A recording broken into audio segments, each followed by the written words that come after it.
Hey, good morning, guys. It is Monday morning, and I want to do a quick video before I head to work. Just so you know, it is already, what's the temperature? 87 degrees. 87 degrees. I think my wife told me that it's supposed to be like 99 or 100 degrees today, which is unheard of for where I live. It never gets that hot. But this week we're gonna hit some records. So make sure you guys drink your water. I'm always on my clients about drinking water. Especially now, for those of you guys who are going to the beach, please stay hydrated. Um, Water does so much for us, and it's so simple, but we tend to underestimate or just be clueless about the tremendous benefits of just drinking water and how it cleans us out, hydrates us, gives us energy. I mean, there's just so many positives to that. But that's not what I'm talking about today. Today, I wanted to talk about how do you handle it when things are taken away or snatched. Um, when you're encountering a loss, how do you handle it when something you've gotten comfortable with, familiar with, is snatched away, is no longer there? And a lot of what I talk about is about change. You guys know that. Recently in my own life, I told you guys we've probably got, maybe, I think, if I'm calculating right, I think 37 days maybe to either move out or buy the house that we're in because the landlord wants to sell. Um, and mind you, we've got great landlords. I mean, I get it. They want to make some money. They're worried about the market. They want to hit it now while the market is good to sell. And initially, I was feeling resentful. I was angry because I had gotten really comfortable living there. I mean, even though it wasn't our home technically because we were renting, I felt like it was my home. I mean, it was home. I mean, it was comfortable. I knew where everything was. We were just getting to know our neighbors. Funny. After 5 years, we were just like getting to know our neighbors. That's sad, but it's neither here nor there. Um, Everything was good. It was Gucci, man. And then all of a sudden, out of the clear blue, not necessarily out of the clear blue, I knew they wanted to sell a long time ago, but I didn't think it would be this fast. So here we are in a situation where everything's about to change. And how do you handle it when those things happen? Do you get angry? Do you get scared? Do you get sad? Do you grieve? Do you rage? What do you do? What do you do? And I had to catch myself because, I was feeling the pressure. I was feeling the stress because, my wife, we can't use her credit, even though she's got great credit, because, she's got some student loans that she has to deal with. And so it's all on me. And my own, the distorted narrative that still lingers in the background of my mind is that I'm not good enough, that I'm not capable. And so when it all comes down to my shoulders, even though I am the breadwinner, I am the breadwinner for my family. I am the protector, supporter. I am the main pillar in my environment. Even though I know that as a fact, I still struggle with owning it because my own distorted narrative of myself is I'll fail.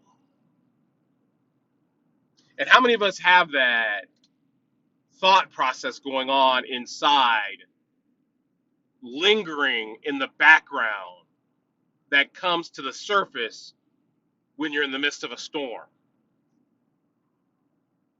And mind you, that's the reason I do these videos, so I can really talk to myself and see, okay, well, what's going on? Because I'll be a little bit shorter. I'll start snapping. I start sleep. My sleep starts getting more restless. I start tossing and turning and not being as attentive to my family and my wife because I'm feeling my feelings, and my feelings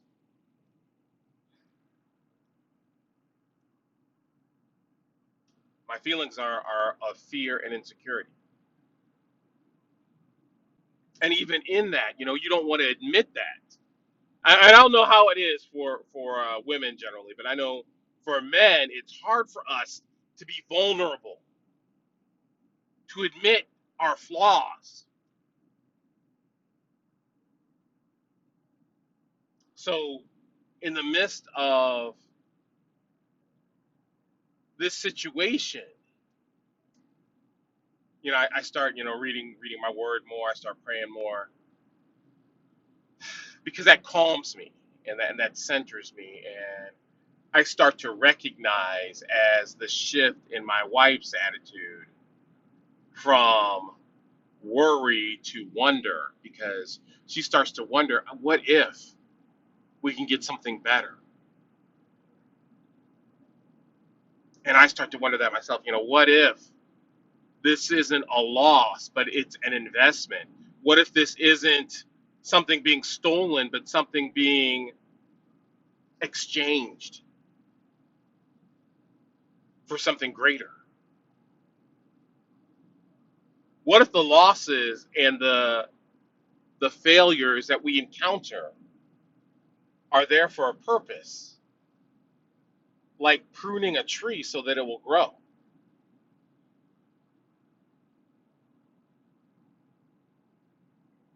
So I'm going through the process of talking to lenders, and I've got a lot of friends that are helping me out.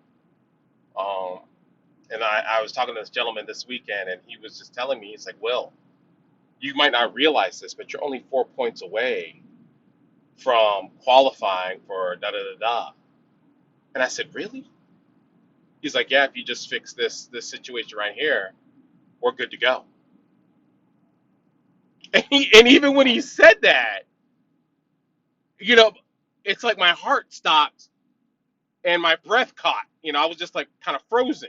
And I'm on the phone, and my wife, sometimes I wish she wasn't around me. She could tell. She's like, "Are you okay?" And I'm like, "Yeah, yeah, yeah, I'm good, I'm good." And I didn't tell him what he said because here's the situation. When you get so familiar and comfortable with where you're at, even the thought of a greater blessing will bring fear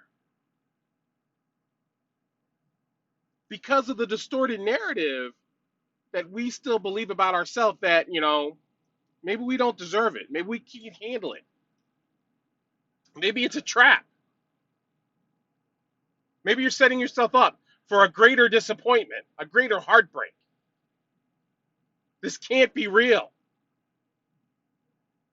No one can really love you.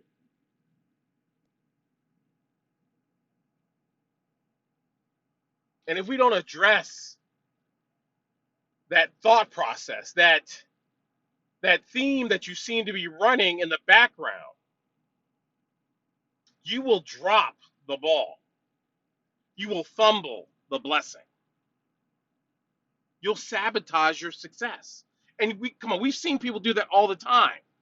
You've seen yourself do that all the time. And it comes down to your belief system.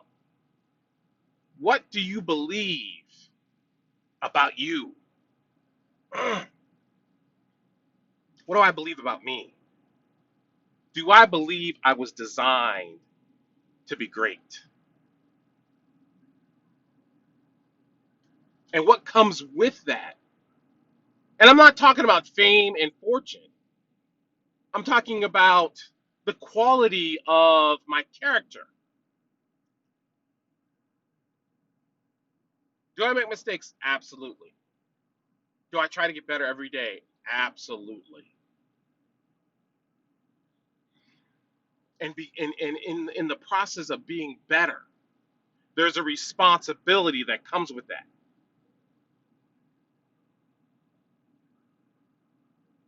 And I think the problem with encountering the exchange of going from blessings to blessings is understanding the responsibility that comes with that. And I think subconsciously, intuitively, I think that's what scares us. Not only do we struggle with being worthy or feeling worthy,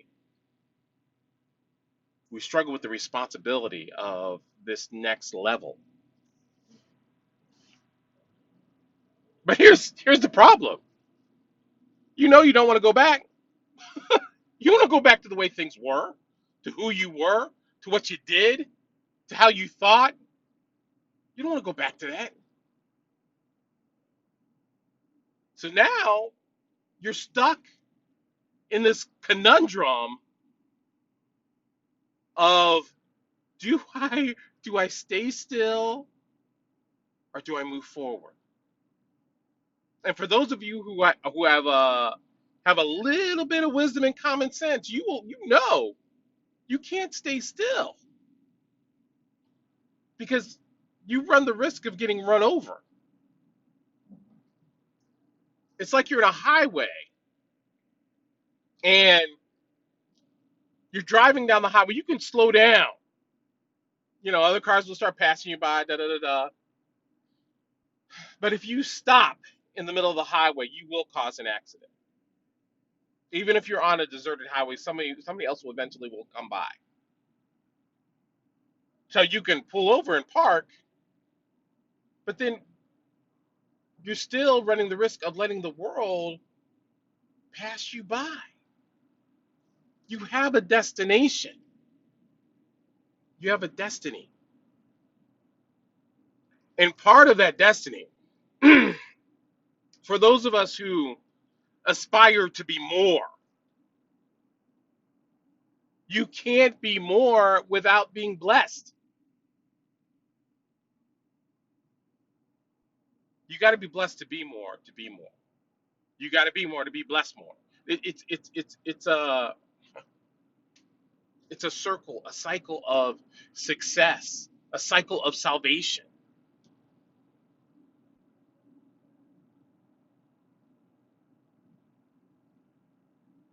In order for me to be the man God designed me to be,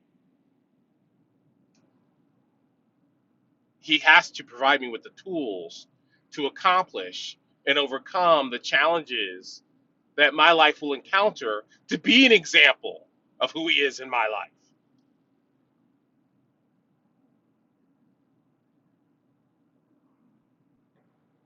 It's like Batman without all of his tools and gadgets, without the Batmobile. Who would he be? He'd just be some guy running around, punching out bad guys, and he wouldn't last very long. He needs the equipment. We need the equipment. We need the blessings to be a blessing. How in the world can we be an example? What kind of example would I have been back in the day when I was full of selfishness, self pity, manipulation, addiction? What kind of example would I have been? Would anybody have wanted to read my book? Watch my videos? No, no. I didn't even have, I wouldn't even have been able to represent messages that are encouraging and positive back in the day. So I had to be remade, rebuilt. I had to be pruned. We're being pruned to be exceptional. How in the world can you encourage somebody when you can't even encourage yourself?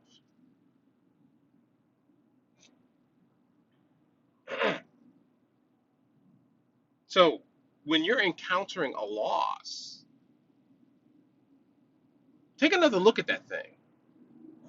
Maybe it's not what you think it is. Maybe it's really an opportunity disguised as heartbreak. Maybe it's a place, a situation where some things had to go for you to grow. Just my thought for today. All right. So I love you guys. I'll talk to you later. Peace, love, and hair grease.